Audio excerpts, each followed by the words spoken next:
Que représente Alain Delon? Vous allez sûrement me répondre un homme âgé faisant partie d'un passé trop lointain. Un homme prétentieux, ayant une haute opinion de lui-même, parlant de lui à la troisième personne. Un homme ayant incarné Jules César dans un Astérix.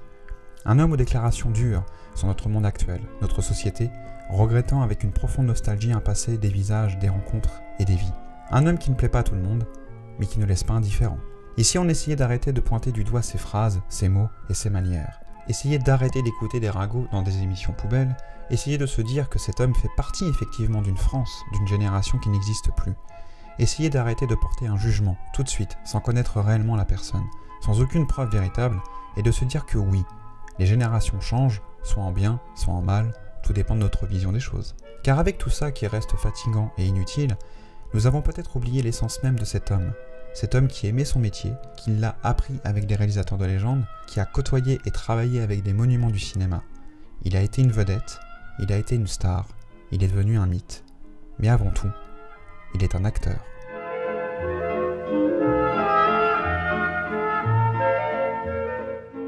Sa carrière débute timidement en 1949, dès l'âge de 14 ans dans le court-métrage muet intitulé Le Rapt, réalisé par le père d'un de ses amis.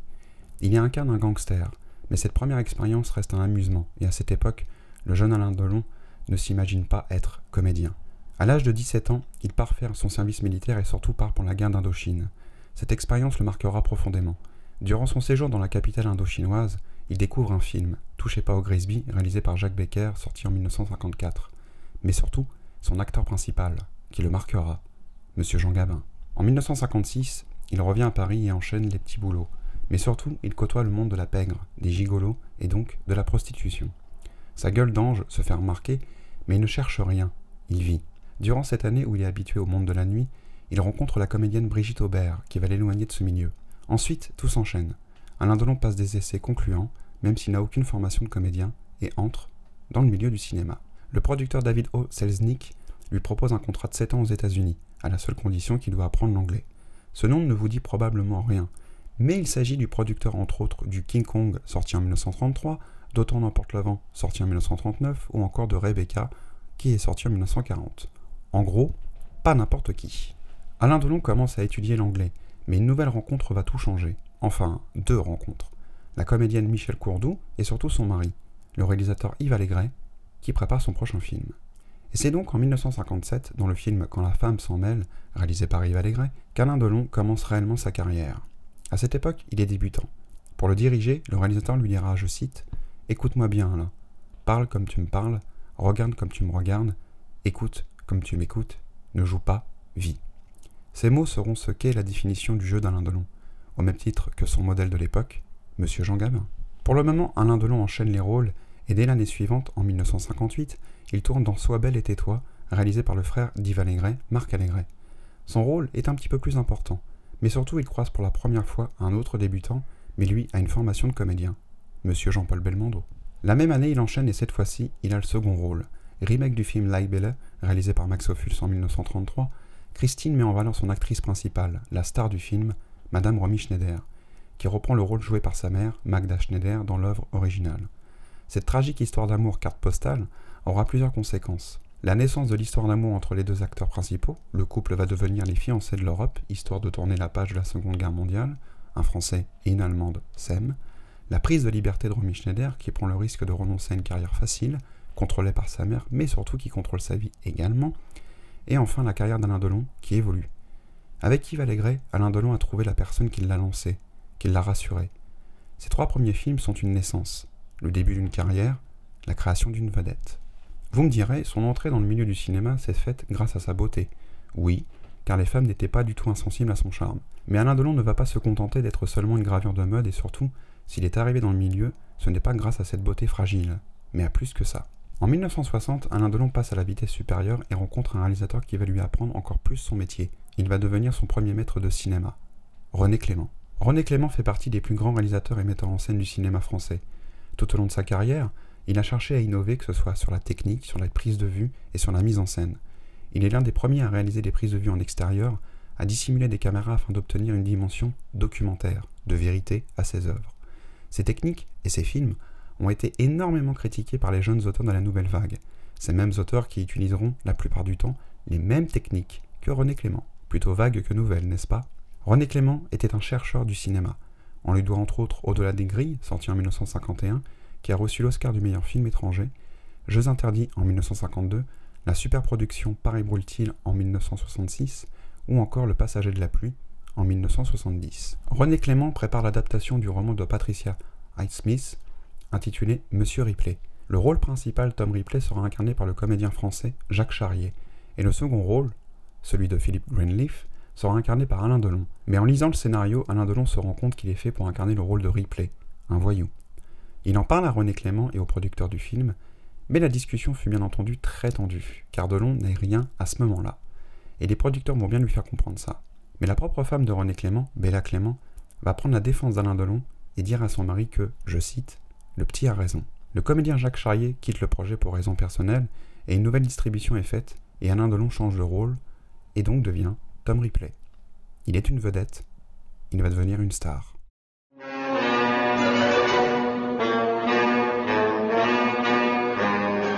Chargé de ramener le fils d'un riche américain de l'Italie aux États-Unis, un jeune homme le tue et usurpe son identité.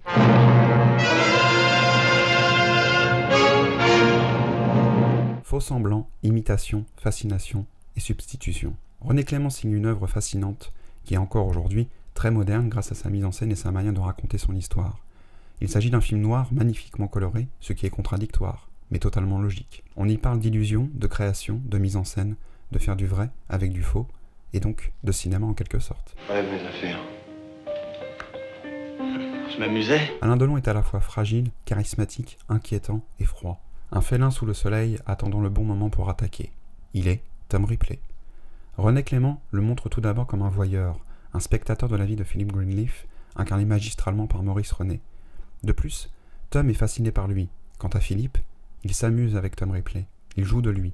Il est son souffre-douleur. Qu'est-ce que tu fais, Philippe? Ça t'apprendra! Mais petit à petit, René Clément nous montre que Tom Ripley joue un rôle, et qu'en réalité, c'est lui qui s'amuse. C'est Philippe qui est fasciné par Tom. Mais qu'est-ce qui pousse Ripley à tuer puis usurper l'identité de Philippe? L'amour? L'argent? La revanche sociale? Philippe qui ne mérite pas son identité? Sa vie? Peut-être tout ça à la fois. Donc vous me tuez. Et ensuite, qu'est-ce que vous faites? Je vous inhume pieusement. Et après? J'imite votre signature et je signe vos lettres de crédit. Ce sera pas si commode. Tout s'apprend. La séquence de meurtre en pleine mer où les éléments se déchaînent est juste magistrale, que ce soit au niveau de la mise en scène, de la technique, du découpage et du montage. En d'autres termes, un grand film, un classique, et la naissance d'un acteur qui, par son regard, sa présence, irradie l'écran. Joue pour moi. Le film connaîtra un grand succès, que ce soit en France et dans le reste du monde, y compris au Japon. Par la suite, René Clément dirigera à nouveau Alain Delon à 2 reprises.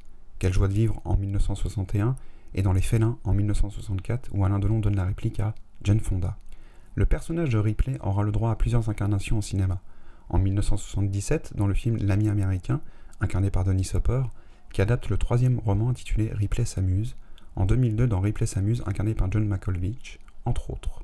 Et surtout, un remake, ou plutôt une nouvelle adaptation du premier roman. Sorti en 1999, le talentueux Monsieur Ripley n'apporte pas grand-chose à l'ensemble. Ripley est incarné par un Matt Damon transparent. Plein Soleil est beaucoup mieux.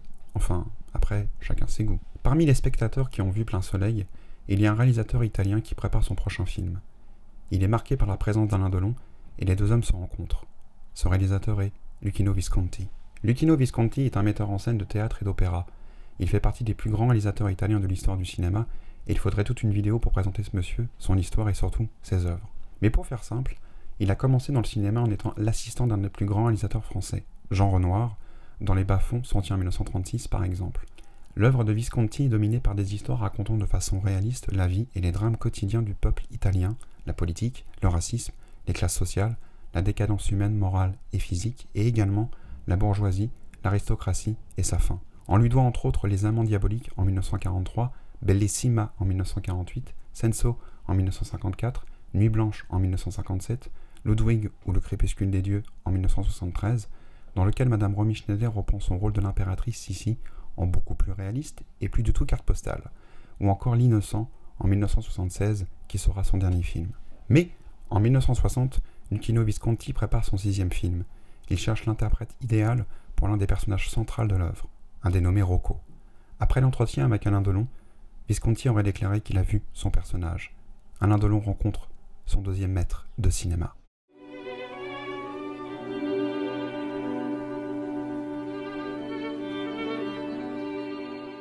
Afin de fuir la misère de la Sicile et du sud de l'Italie, Rosaria emmène ses 4 fils à Milan et rejoint son fils aîné Vincenzo. Une tragédie antique, voilà ce que Visconti a fait. Découpé en 5 actes qui représentent les 5 frères de cette histoire de famille d'émigrés, de l'aîné au dernier de la famille, l'œuvre montre les difficultés d'un clan qui tente de s'en sortir par tous les moyens. Au départ, ils sont soudés, mais au fur et à mesure, ils ne le sont plus, et certains d'entre eux vont changer, ou vont être obligés de devenir ce qu'ils rejettent. Vincenzo l'aîné est déjà un immigré bien installé, et souhaite concrétiser son mariage avec la femme qu'il aime, et construire une vie de petit bourgeois. Il essaye de s'adapter, de s'intégrer, mais quand sa famille débarque, les difficultés sont passées, vont ressurgir.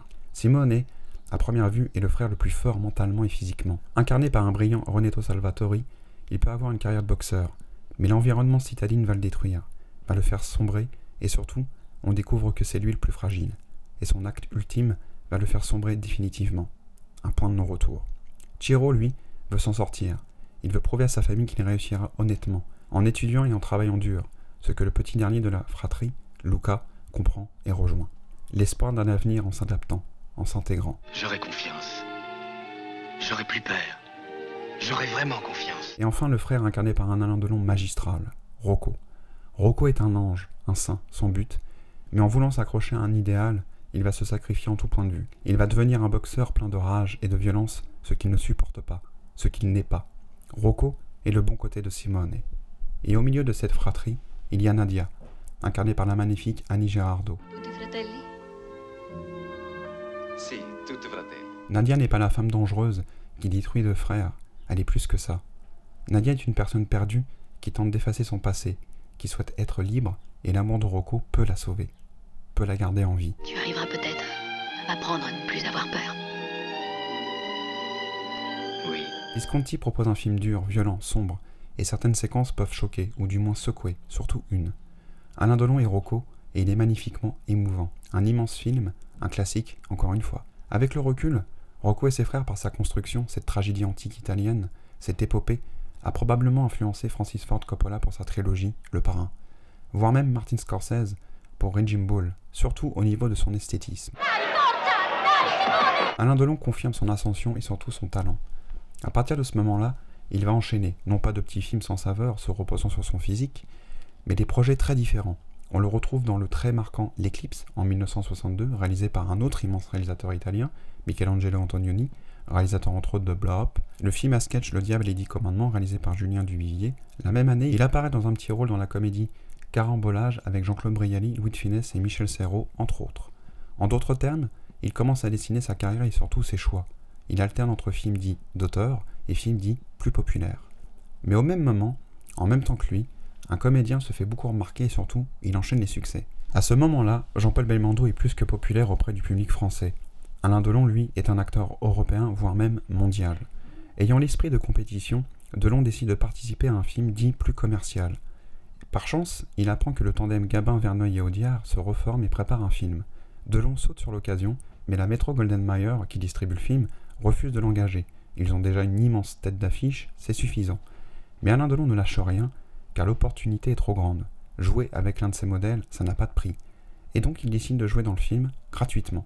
Mais en échange, il obtient les droits de distribution de l'œuvre pour le Japon, la Russie et l'Argentine. La production accepte. Alain Delon rencontre le patron.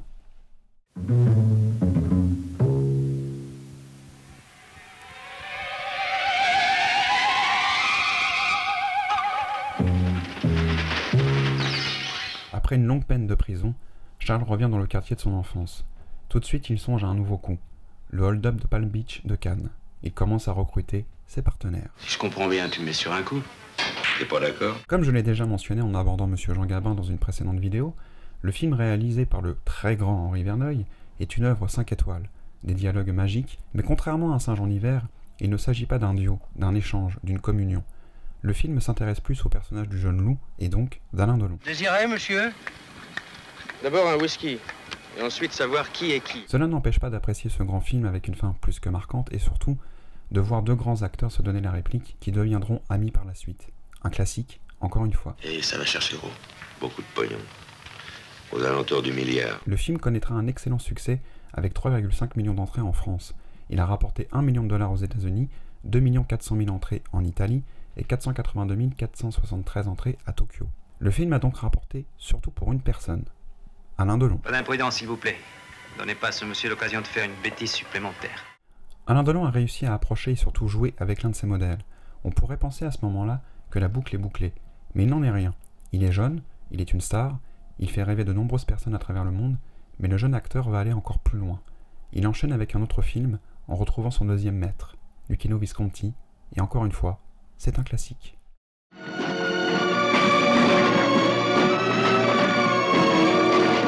En 1860, tandis que la Sicile est submergée par les bouleversements de Garibaldi et de ses chemises rouges, le prince Salinas se rend avec toute sa famille dans sa résidence de Donafuggiata. Prévoyant le déclin de l'aristocratie, ce dernier accepte une mésalliance et marie son neveu Tancrède à la fille du maire de la ville, représentant la classe montante. Mi permetta di presentarle mia figlia Angelica. Un tableau historique. Visconti signe très certainement son œuvre la plus complète. Tout est parfait. Les décors, la reconstitution, la distribution, la mise en scène, absolument tout. Burt Lancaster est tout simplement incroyable en Prince Salina, qui découvre petit à petit la fin d'un monde, où les fauves étaient au pouvoir, pour un nouveau, où cette fois-ci ce sont les hyènes. La fin d'une aristocratie pour une nouvelle en quelque sorte. Se vogliamo che tutto rimanga com'è, bisogna che tutto cambi. Alain Delon est tout aussi parfait dans le rôle de Tancrède, neveu de Salina. Il est jeune, ambitieux, prêt à faire de grandes choses, mais petit à petit, il va se montrer calculateur et opportuniste. Et surtout, nous comprenons à la fin de son parcours qu'un jour, il deviendra comme son oncle. Claudia Cardinal, qui incarne Angelica, illumine l'œuvre, et dès qu'elle apparaît, elle arrête le temps. È una fortuna per noi, signorina Angelica, accogliere un così bel fiore nella nostra casa.